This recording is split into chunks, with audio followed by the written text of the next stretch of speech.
The moment my brother leaned back in my mother's dining chair and said, "It's just money, Emma.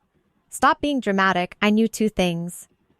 First, he really believed he'd get away with stealing $42,000 from our dying mother. Second, he had absolutely no idea whose name was quietly sitting on the deed to the house he was living in. He thought I was the exhausted daughter pulling double shifts to pay for chemo. He didn't realize I was also the only one Mom trusted enough to sign everything over to. So I let him laugh. I let him enjoy his new truck. And I waited for Sunday dinner. Because they thought I was the family scapegoat. They didn't know I was about to legally erase them from the only thing they cared about. My name is Emma, and I've always been the responsible one. I'm 29, ER nurse. Double shifts, no vacations, no dating life, just work and mom. My brother Ryan, golden child.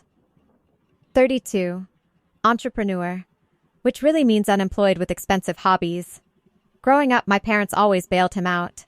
Failed business ideas, credit cards, investments. Mom used to say, he just needs one good opportunity. When she got diagnosed with stage 3 cancer, everything changed. Or at least, I thought it would. Dad had passed years ago, so it was just us. I moved back home to take care of her. I handled her appointments, medications, insurance calls. I opened a separate savings account strictly for treatment expenses. Every extra shift I worked went into that account. $42,000. That number wasn't just money. It was hope. It was survival. Ryan moved back in too, supposedly to support the family. Support meant eating our groceries and disappearing at night. The day I found out, I had just finished a brutal 16-hour shift. I was exhausted, still in scrubs, sitting in my car outside the house. I checked the account before transferring another $600 from overtime. Balance, $0. At first, I thought it was a glitch. Then I saw the transfers. 3 withdrawals. Same day. Same name. Ryan. My hands started shaking so badly I had to sit there for 10 minutes before going inside. He wasn't even ashamed. He was sitting at the kitchen island scrolling through his phone. The keys to a brand new black truck sat on the counter like a trophy. "You used Mom's fund?" I asked. He didn't deny it. "It's an investment," he shrugged. "I needed reliable transportation. You're overreacting, Ryan. That money was for chemo." He rolled his eyes. "You're a nurse. You'll make it back. Stop acting like the world's ending." Upstairs, I could hear Mom coughing. And something inside me shifted. Not loud. Not explosive. Cold. What Ryan didn't know was that 6 months earlier, when Mom first started treatment, she made a decision. She didn't trust him.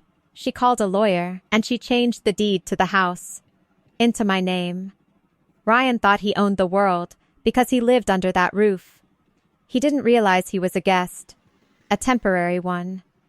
So I nodded slowly. "You're right," I said calmly. "It's just money."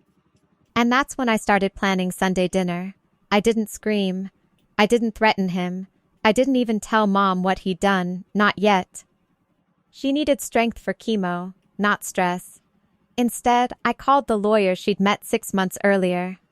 Mr. Caldwell didn't sound surprised. "I was wondering when you'd call," he said calmly. "You are the sole legal owner of the property, Emma. Your brother has no claim." That sentence felt better than any revenge fantasy. Ryan had no idea the house wasn't his safety net. He thought because he was Mom's son, the favorite, that everything would automatically fall to him. He never bothered reading paperwork. Sunday dinner came 3 days later. Mom was resting upstairs. I told her I had something to handle. Ryan showed up late, of course. Smug, loud, confident. He parked his shiny new truck right in front of the house like he was already king of it. We sat at the dining table. He started talking about future upgrades to the place, renovations, knocking down walls. "My house needs a better kitchen layout," he said casually. I almost laughed. Your house. I slid a white envelope across the table. What's this? He asked. Open it. He smirked until he read the first page. His face drained of color so fast it was almost fascinating. Notice of property ownership confirmation. My name. Sole owner. Followed by a second document. Formal 30-day notice to vacate. Silence filled the room. This isn't funny, he said. It's not a joke. You can't kick me out, I can, I replied calmly. And I just did. He stood up so fast his chair hit the wall. You're choosing money over family? I leaned forward. You chose a truck over mom's chemo. That ended the conversation.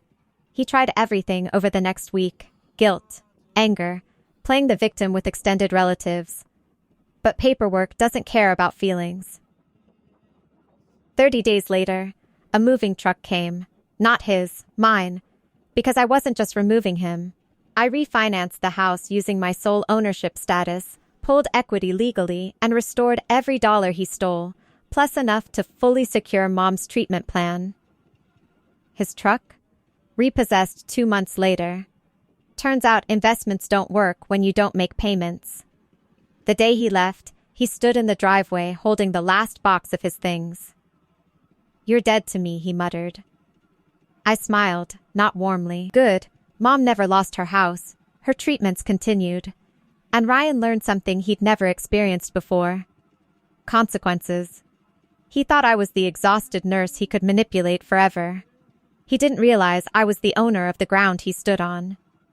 They always underestimate the quiet one. They always regret it later. If you enjoyed this story of cold, legal karma, subscribe for more real, satisfying revenge stories. Like the video to support Emma. Because sometimes, the most powerful revenge isn't loud, it's notarized.